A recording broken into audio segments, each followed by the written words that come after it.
कक्षा 6 प्रश्नावली 2.1 के प्रश्न संख्या 8 की चर्चा करें, जिसमें बहुत से कथन आपको दिए हैं और प्रत्येक कथन के लिए आपने सोचकर यह बताना है कि यह कथन सत्य है कि असत्य है।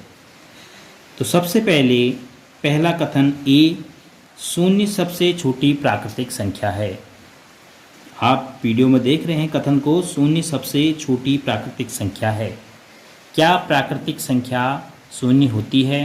क्योंकि प्राकृतिक संख्याएं तो वही होती हैं जो गिनने के काम में आती हैं। तो गिनती कहाँ से शुरू होती है? 1 से। तो शून्य प्राकृतिक संख्या है ही नहीं, तो सबसे छोटी कैसे होगी? वैसे भी सबसे छोटी प्राकृतिक संख्या क्या है? 1 है, इसीलिए शून्य सबसे छोटी प्राकृतिक संख्या है। इसके आगे आप लिखेंगे असत्य। बी है, 400 संख्या 399 का पूर्ववर्ती है। 400 संख्या 399 का पूर्ववर्ती है। कहा गया है कि 399 का अगर आप पूर्ववर्ती प्राप्त करना चाहेंगे तो आपको 400 मिलेगा। अगर आप 399 का पूर्ववर्ती निकालना चाहेंगे तो 399 में से 1 घटाएंगे, तो इकाई पर 9 है, 9 में से 1 घटाएंगे तो 8, 398 मिलेगा, 400 तो नहीं मिलेगा। तो इसका मतलब यह कथन भी असत्य है। अगला पूछा है, शून्य सबसे छोटी पूर्ण संख्या है। बिल्कुल, पूर्ण संख्याएं आप संख्या रेखा पर बार बार देख रहे थे, शून्य से ही प्रारंभ होती हैं। तो शून्य सबसे छोटी पूर्ण संख्या है, यह कथन सत्य है। 600 संख्या 599 का परवर्ती है। जब आप गिनती पढ़ेंगे तो 597, 598, 599 के बाद क्या बोलेंगे? 599 के बाद 600, यानी 599 में 1 जोड़ेंगे तो आपको 600 प्राप्त होगा। तो 600 संख्या 599 का परवर्ती है लिखा है, तो 599 में 1 जोड़ने पर आपको 600 मिल रहा है, यानी 599 के बाद आ रहा है कौन? 600। इसलिए संख्या 600 599 का परवर्ती है, यह सही है। इसके आगे लिखेंगे आप सत्य कथन। सभी प्राकृतिक संख्याएं पूर्ण संख्याएं हैं। यह पाठ शुरू करने से पहले वाले वीडियो में भी आपको दिखाया था कि सभी प्राकृतिक संख्याएं पूर्ण संख्याएं होंगी, क्योंकि प्राकृतिक संख्याएं में ही हम शून्य को मिला के पूर्ण संख्याएं प्राप्त कर रहे हैं। तो जो प्राकृतिक संख्या का बॉक्स है उसमें शून्य नहीं है, लेकिन पूर्ण संख्याओं के बॉक्स में शून्य भी है, 1 भी है, 2 भी है। तो सभी प्राकृतिक संख्याएं उस बॉक्स में हैं जिस बॉक्स में हमने पूर्ण संख्याओं को भरा था। तो इसका मतलब सभी प्राकृतिक संख्याएं पूर्ण संख्याएं हैं। सही कथन सत्य है। अगला है, सभी पूर्ण संख्याएं प्राकृतिक संख्याएं हैं। यह केवल शून्य के कारण असत्य हो जाता है, क्योंकि जब आप सभी पूर्ण संख्याओं को प्राकृतिक संख्या के बॉक्स में लाना चाहेंगे तो शून्य नहीं जाएगा वहाँ। क्यों? क्योंकि प्राकृतिक संख्या के बॉक्स में कौन जा सकता है? 1, 2, 3, 4, 5, तो शून्य रह जाएगा। तो इसका मतलब सभी पूर्ण संख्याएं प्राकृतिक संख्याओं के बॉक्स में नहीं जा पाती हैं। तो अतः सभी पूर्ण संख्याएं प्राकृतिक संख्याएं नहीं हैं। तो यह कथन क्या हो गया? असत्य हो गया। अगला कथन है, 2 अंकों की पूर्ण संख्या का पूर्ववर्ती। 2 अंकों की पूर्ण संख्या, 2 अंकों की पूर्ण संख्या कहाँ से शुरू होती है? 10, 11, 12 का पूर्ववर्ती 1 अंक की संख्या कभी नहीं हो सकती है। 2 अंकों की पूर्ण संख्या का पूर्ववर्ती, अगर हम 10 का पूर्ववर्ती कहेंगे तो हो तो जा रहा है 9, 10 का पहला 9।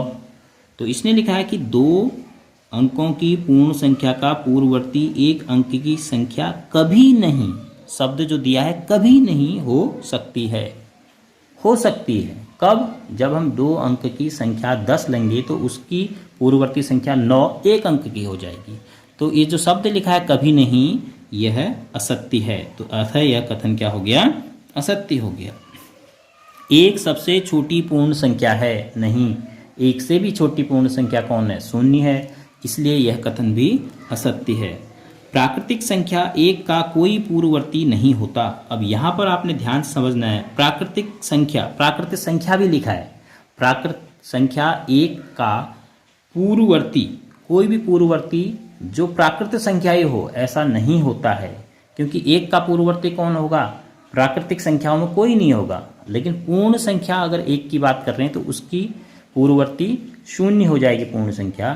तो अतः प्राकृतिक संख्या 1 का कोई पूर्ववर्ती नहीं होता, यह सत्य है, क्योंकि प्राकृतिक संख्याएं 1 से ही शुरू होती हैं, तो 1 से पहले कोई प्राकृतिक संख्या नहीं होती है। पूर्ण संख्या 1 का कोई पूर्ववर्ती नहीं होता, नहीं, पूर्ण संख्या 1 का तो पूर्ववर्ती हो जाएगा, क्योंकि 1 से पहले कौन सी पूर्ण संख्या आती है? शून्य। तो इसलिए शून्य 1 का पूर्ववर्ती है पूर्ण संख्याओं में, तो इसलिए यह कथन असत्य है। पूर्ण संख्या 13 संख्याओं 11 और 12 के बीच में स्थित है। देखिए 11 के बाद जब आप पूर्ण संख्या ढूंढेंगे तो 11 के ठीक अगले बाद पूर्ण संख्या आएगी 12। तो 11 और 12 के बीच में तो कोई भी पूर्ण संख्या नहीं है। तो लिखा है कि 13 जो है 11 और 12 के बीच में स्थित है, तो इसका मतलब यह गलत है। तो इसके आगे लिखेंगे आप असत्य कथन। अगला लिखा है पूर्ण संख्या शून्य का कोई पूर्ववर्ती नहीं होता। पूर्ण संख्याएं शून्य से ही शुरू होती हैं, तो शून्य से पहले तो कोई पूर्ण संख्या नहीं होती, इसलिए यह कथन सही है कि पूर्ण संख्या की कोई भी पूर्ववर्ती पूर्ण संख्या आपको नहीं मिलेगी। अंतिम है 2 अंकों की संख्या का परवर्ती सदैव 2 अंकों की एक संख्या होती है। 2 अंकों की संख्या का परवर्ती, 2 अंकों की संख्या कहाँ से शुरू होती है? 10 से। 10 का परवर्ती 11 है, 11 का परवर्ती 12 है, 12 का परवर्ती 13 है। तो 2 अंकों की संख्या का जब हम परवर्ती ढूंढ रहे हैं, हमें अभी तक 2 ही अंक का मिल रहा है, लेकिन हम जब 2 अंक अंतिम की तरफ जाएंगे, मतलब 90, 91, 92, 2 अंकों की संख्या कहाँ तक होगी? 99 तक होगी। तो अगर हम 99 का परवर्ती ढूंढेंगे तो 99 के बाद क्या आएगा? 100।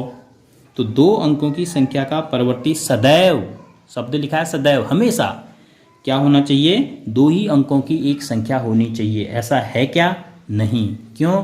क्योंकि 99 की जो परवर्ती संख्या होगी वह 3 अंकों की होगी, 100। इसलिए हमेशा के लिए यह कथन सत्य नहीं है। तो सदैव शब्द इसमें लिखा है, तो इसलिए सदैव सत्य नहीं है, अतः इसके आगे आप लिखेंगे असत्य। तो इस प्रकार आप अपनी नोटबुक में इस प्रश्न को नोट करेंगे जैसे आपको वीडियो में दिखाया गया है, और समझने के बाद कि कौन कथन सत्य है और कौन कथन असत्य है।